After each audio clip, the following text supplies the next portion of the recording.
Hey everybody, HomeSliceHenry here, and in today's video, I'm going to be showcasing a powerful climbing team for the Great League Fantasy Cup built around my new Rank 4 Turtonator. It's a really difficult thing to get a high rank Turtonator for the Great League, as normally Turtonator is only through eggs, raids, or research tasks, and has an IV floor of 10. However, I recently casted the Pittsburgh Regional Championships, and while there, Turtonator was one of the spawns, and I was lucky enough to get a rank 4. I paired it up with a Shadow Giratina and a Shadow Galarian Weezing, and had amazing results with the team. So without further ado, let's hop into the matches, and in game number 1, we're off to a nightmare start, leading Giratina into Wigglytuff. My Turtonator save switch is answered with Goodra, and this is honestly a great spot to be in for Turtonator. Turtonator is going to deal heavy damage to this Goodra, and Goodra's Aqua Tail is only going to hit for neutral. So Turtonator is going to be able to hang on. Turtonator will not get farmed down. I get to a second Dragon Claw, guaranteeing both shields or switch advantage. No shield from the Goodra, they get KO'd. In comes Wigglytuff, and now I get to respond with Galarian Weezing. Weezing's going to have a dominant matchup. I don't yet know what they have in the back, so I decided to put up a shield on the Weezing, so that way I have health on both the Weezing and the Giratina. In the back, they have their own Turtonator, and this game is over. Sludge will do some pretty solid damage even though I am debuffed, and now I get to send in the Giratina. Dragon Claw will hit for massive damage, but I can hang on here. They're actually on Dragon Pulse, interestingly enough. Dragon Pulse does big damage, but again, Giratina does hang on. I threw one Shadow Claw in the move because I wasn't sure if I could survive that Incinerate. It turns out that I can survive the Incinerate, and now I just bring back in the Weezing. 2 Fairy Winds and the Sludge will pick up the knockout on a Turtonator, and Wigglytuff is going to get one hit KO'd, all their remaining health gone, courtesy of this Sludge. So Sludge lands, down goes Wigglytuff, and we start off with a win despite a terrible lead. We get a much better lead in the next match, Shadow Giratina into Turtonator. Turtonator can hit for big damage with Dragon Claw, but they will get outpaced by the Giratina. Giratina going to be full sending Dragon Claw. Dragon Claw does get shielded. I'm going to go for a Dragon Claw catch onto my Weezing. Weezing going to be very fine to take a Dragon Claw. They're actually on Brutal Swing, interestingly enough, and then out comes Empoleon. Empoleon, not a good matchup for Weezing. I'm just going to fully sacrifice the Weezing and then look to send in Turtonator. Turtonator getting some nice Incinerate damage, farming up energy. The uncomfortable thing is this is a non-Shadow Empoleon, which means they are not quite in a range where I can knock them out with a Dragon Claw. So instead, I'm forced to go for the Overheat. Overheat will take the knockout. In comes Turtonator. My attack is now at -2 on the Turtonator. I'm gonna no-shield. Dragon Claw does not knock out. Quick switch into Giratina. I believe this is only enough for a Brutal Swing, so I am gonna be no-shielding, holding on to my shield, and it's Aegislash in the back. I thought basically anything in the back I could not win, but Aegislash is basically the one Pokemon that I could actually beat. While Aegislash is improved this season, I don't think I would recommend using Aegislash for this cup, as Aegislash, it's going to be in a lot of trouble, because they form change, I shield the Gyro Ball, and now Incinerate does massive damage. Dragon Claw will easily knock out here unless they shield. They do put up the shield, but I could have got to another Dragon Claw, and that forces them to throw energy. Now, I still have a ton of energy loaded on my Giratina, so I can send in the Giratina after I get KO'd. They switch into Turtonator just to get immediately KO'd by that Dragon Claw. All that's left is the Aegislash. We get the Shadow Claw down, and we're able to take the win. Great lead in the next match, Giratina into Lucario, assuming they're on Force Palm. They save switch into Giratina Origin. Shadow Sneak, the main reason to run it is because in this meta, there's a lot of Steel types. The allowed typings are Fairy, Dragon, and Steel. So as Giratina, having the ability to hit back against Dragon types is quite nice. And in this matchup, because I'm up a turn, I'm always able to outpace the Giratina Origin, whereas normally it would be a CMP tie that I lose. Winning alignment is very nice. In the back is Azumarill, and this game is already over. I can just stay in with the Giratina, get as much damage as possible onto the Azumarill, and then I have the perfect alignment. I have Turtonator incinerating down Lucario, and I'm going to have Weezing to shut down the Azumarill.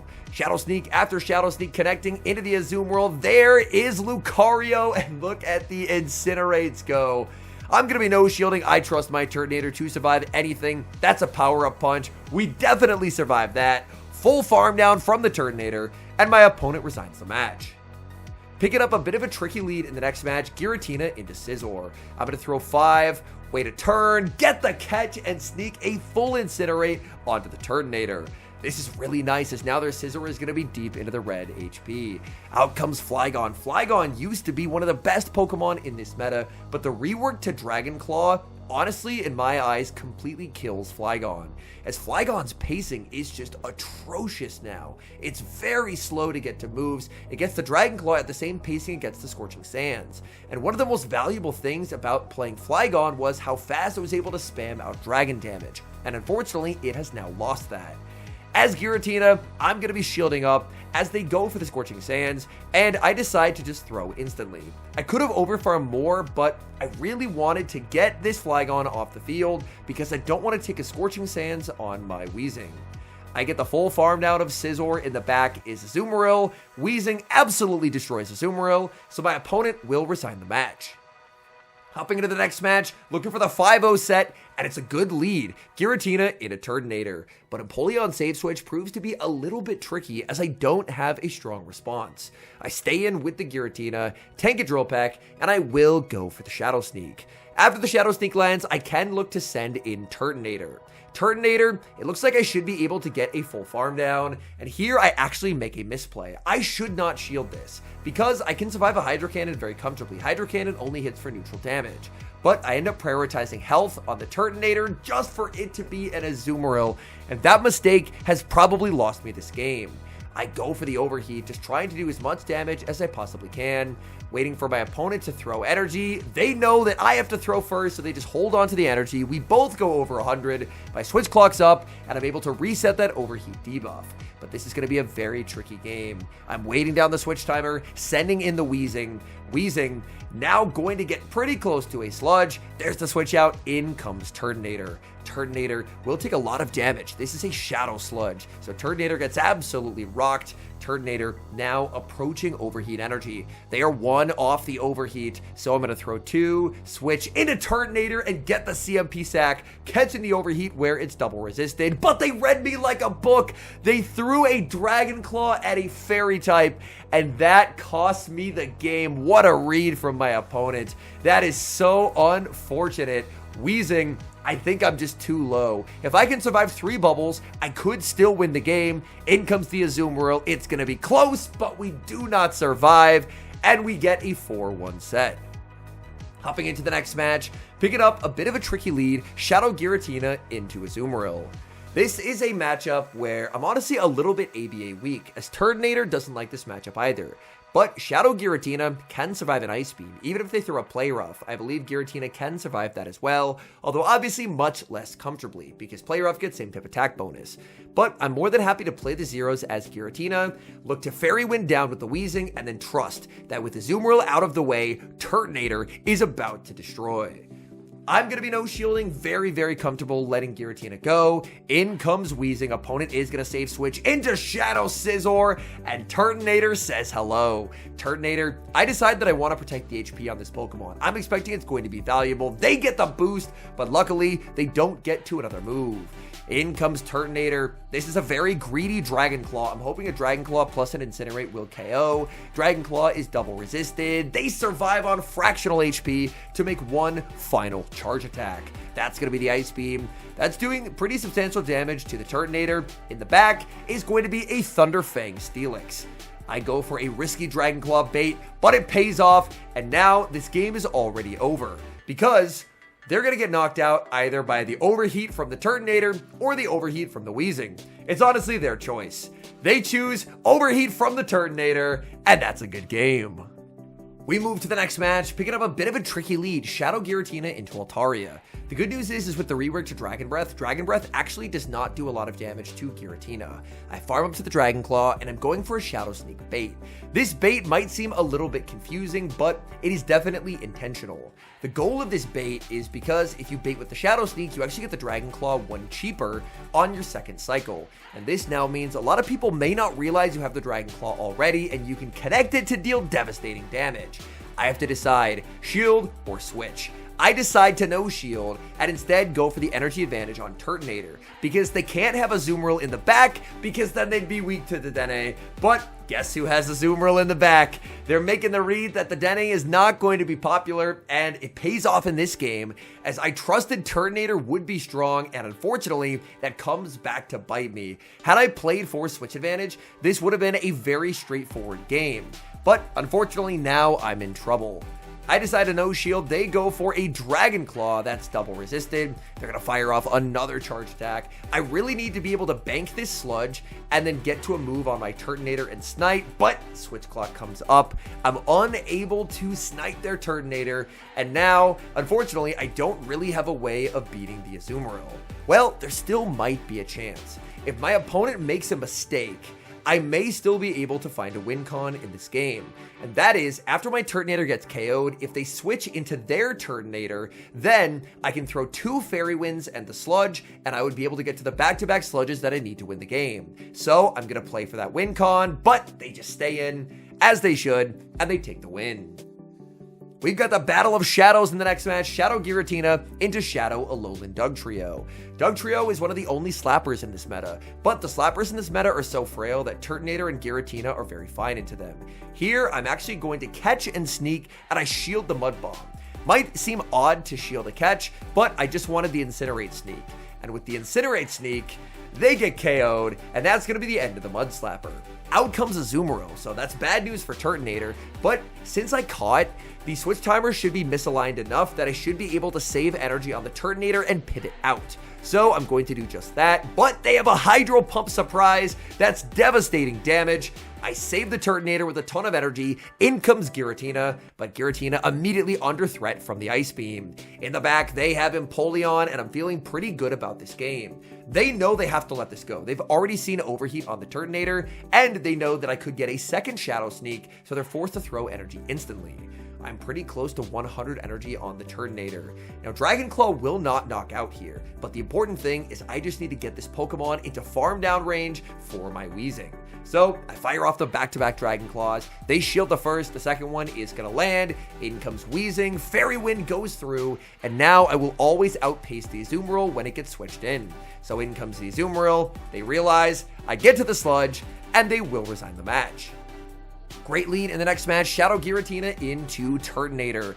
Turtonator, we've seen this lead play out a couple different times. I'm going to be full sending the Dragon Claw. Dragon Claw is going to connect, big damage, and I make a misclick. I meant to catch on the Weezing as I always do, but I accidentally catch on Turtonator and take massive damage. Oh, that is a huge misplay, and that may cost me the game. Serves me right for battling without paying full attention, as now by Turtonator, I basically didn't get any value out of it. In comes the Weezing. I still haven't seen their third, but this Giratina is loaded, and Giratina energy is incredibly deadly in this meta. I'm going to be shielding up the Weezing, looking to farm up. I have to watch for a catch attempt as well. There's the catch attempt. So they're unable to get the catch onto the Turtonator, and in comes Weezing. I decide I'm not baiting. I'm full sending the Overheat. Overheat gets shielded, and that was a misplay. I should have just gone for the double Sludge. It's the far safer play, but I went for the home run play. I felt like I was behind, and I got punished for it. Now I shield a bait on the Giratina, and these Fairy Winds are getting me closer and closer to Overheat range. Shadow Sneak is going to land, getting my opponent low, but unfortunately, this is now the Overheat. Overheat KOs the Giratina. In comes Weezing. Their Giratina gets to the Shadow Sneak. That was a very winnable game, but unfortunately, I just played it terribly. Hopping into the final match, Giratina, great lead into Annihilate. Wait, Annihilate? And in this moment, I realized I accidentally queued into the wrong league. It's an amazing lead for Giratina, but queuing into the wrong league, this is going to be tricky. My opponent save switches into Toedscruel, and now it's time to employ the matchup knowledge that I learned from that Altaria matchup. And that is that if you throw the Shadow Sneak on 11, you get a Dragon Claw on 12, and basically, no one knows you have a Dragon Claw, so you're able to land it. I'm just going to farm up a ton of energy now with the Giratina, safe in the knowledge that people don't really run Earth Power anymore. They go for the Seed Bomb. They should throw the Seed Bomb as soon as they get it, so we get the catch and sneak. Seed Bomb going to be double resisted, and down goes Toedscruel. Their Annihilape has already taken quite a bit of damage. They're going to get outpaced as well. In the back is the Dene, and this game is already over. So we accidentally queued into the wrong league. The good news is it didn't matter because we had unbelievably good alignment. They bait with the Parabolic Charge. Even a Play Rough wouldn't have knocked out. It's only neutral. Overheat is going to land. Devastating damage. In comes Annihilape, and I can just send in the Giratina. Full Shadow Claw farm down. We queued into the wrong league, but we're still able to escape with the win. All in all, I think this is a very powerful day one team in this Great League Fantasy Cup meta. I had great results with the team. I felt like almost every loss that I had with the team was operator error, where if I played better, then I could have emerged victorious. I think that having a high-ranked Turtonator was very nice in a couple games. As you can tell from the fact that I have a 1456 combat power Giratina, my Giratina is terrible. But the good news is the Shadow Giratina is very strong, where even if you have a pretty bad IV one, it didn't end up mattering.